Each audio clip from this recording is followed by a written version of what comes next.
President Biden announced his fiscal year 2024 budget today at a Union Hall in Philadelphia. It's a $6.9 trillion package bloated with new spending. It shows the president's doubling down on the left's desire to give government more power over our lives. But presidential budgets are just messaging tools. So what are the messages that the president is sending? Joining me now to discuss this is Congressman Kevin Hern. He serves on the House Ways and Means Committee. He is the chairman of the Republican Study Committee. He also represents Oklahoma's 1st Congressional District. Congressman Hern, welcome back to Washington Watch. Tony, it's great to have me. So let me ask you your reaction to the president's budget proposal today. Well, I think, when you look at this, it's the same adage we've been saying, is that when the government spends more, American people have less. And we're seeing this, runaway spending is causing the inflation issue. Everybody has said that across the board. It's not in the administration. We've seen the past administration, the Obama administration, Larry Summers, Jason Furman, others said that when this happened back in 2021, we were going to have inflation, and we did. The deniers were the Democrats and the Fed chairman and the Treasury Secretary, and they have since come around, and now they're trying to fix it. And they're looking at they need businesses to quit creating jobs and Americans to stop going to work so that they can curtail inflation. But, we see this, we've got $18 trillion in additional debt over the next decade. We've got some $5 trillion in new taxes. We've got $500 billion in new taxes on small businessmen and women in America. All of these things are going to be devastating. They put out a growth number that's insane. There's no way that's going to happen by adding all these taxes. And by the way, you look at additional spending, again, trillions of dollars of new spending, no cuts. This is a recipe for disaster. And if this is the direction the administration wants to go, Speaker McCarthy ought to put this bill on the floor and see how many Democrats actually vote for it. Good point. As I mentioned, no presidential budget goes forward. It's just basically a messaging tool of their priorities. So what is the message that the president we should take away from the president's budget? It's just more big government, completely out of touch with the American people. The American people have been saying that we've got to curtail inflation.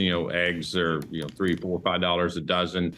The disposable income is being squeezed because the price at energy costs at the home, price at the pump for gasoline, diesel exorbitantly high. You have 40% of Americans right now, 1% paying the 40% of the taxes, and the lower 40% paying no taxes. The middle class is getting squeezed in a big way from rising costs. The Fed chairman is continuing to raise interest rates. Everybody that you talk to that, again, they're not in the political world, will tell you that all indicators say that the inflation is going to continue to be a problem into 2024. So there's really no end in sight right now. And what this president does by his budget is just indicate more of the same. So we see tax increases on corporations and what he calls the wealthy, those making over $400,000 a year. Steep tax increases. Quite frankly, I'm not too sympathetic for the corporations who actually elected the left as they've pushed more and more of their leftist agenda.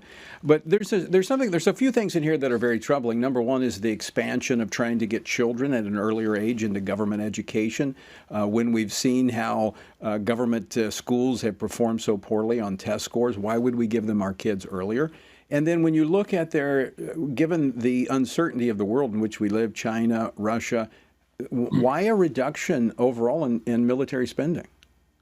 Well, again, this president is completely out of touch. When you see the great superpowers that we're seeing right now, certainly Russia is indicating that, they have a problem with conventional warfare. I think that makes them even more dangerous. Look at China using basically Russia and the war in Ukraine as a proxy to see how we respond. One would argue that China likes to see what is going on as far as this war continuing because it exposes our divide even more. It drains our resources, both financially and militarily. And you have the president who historically Democrats have wanted to cut defense. Now with the imminent invasion of Taiwan, this administration again is wanting to cut our defense. This is just not good reasoning. But when you talk about the government overreach, again, pushing, policies that create dependency on the federal government, with agencies like the Department of Education has been woefully ineffective in moving us forward in the world rankings of education. Just again, this is typical Democrat stuff, and I'll reiterate what I said at the beginning. Yeah, when the government spends more, Americans have less, and we're going to see Americans have less and less because of what's going on at the federal government. Congressman Herd, I want to play a clip from the president's remarks today and get you to respond to it. Play clip number 1, please. And so, folks, look, MAGA Republicans are calling for defunding the police departments and defunding the FBI now. That's a good one. I like that one. Did I miss something? When did the Republicans say they wanted to defund the police? I thought it was the Democrats that were doing that. Well, again, I think, Joe Biden is he's sleepy. He's kind of forgotten what he has said and what the Democrats' policies have been for the first 2 years, certainly of his administration and the 4 years of the the Pelosi administration. It is amazing how they think if they just say something that somehow it becomes true. The reality is it's the example you just mentioned about bringing jobs back from China, yet they put tax policies and regulatory policies in place, demonize job creators, and disincentivize people from wanting to come back here. It's very problematic that what we're doing right now, the American debt that we're paying interest on to China is somewhere around $55 to $60 million a day in interest. If anybody thinks that China is taking those interest payments and doing something good with it, as the old saying goes, I have a bridge I want to sell in Arizona. But we got a lot of work to do here to get this budget and this fiscal, our fiscal house in order. It's just really insane what's going on with this president. Very quickly, Congressman Hern, what will the Republicans propose countering the president's proposal? Well, you're going to see a lot about getting people back to work. You're going to see like removing the public health emergency so that the executive orders are stopping coming out of the White House, where in the first year, this president created some regulatory processes that now tally up to around $330 billion of imposed implied taxes that have been paid through the regulatory process.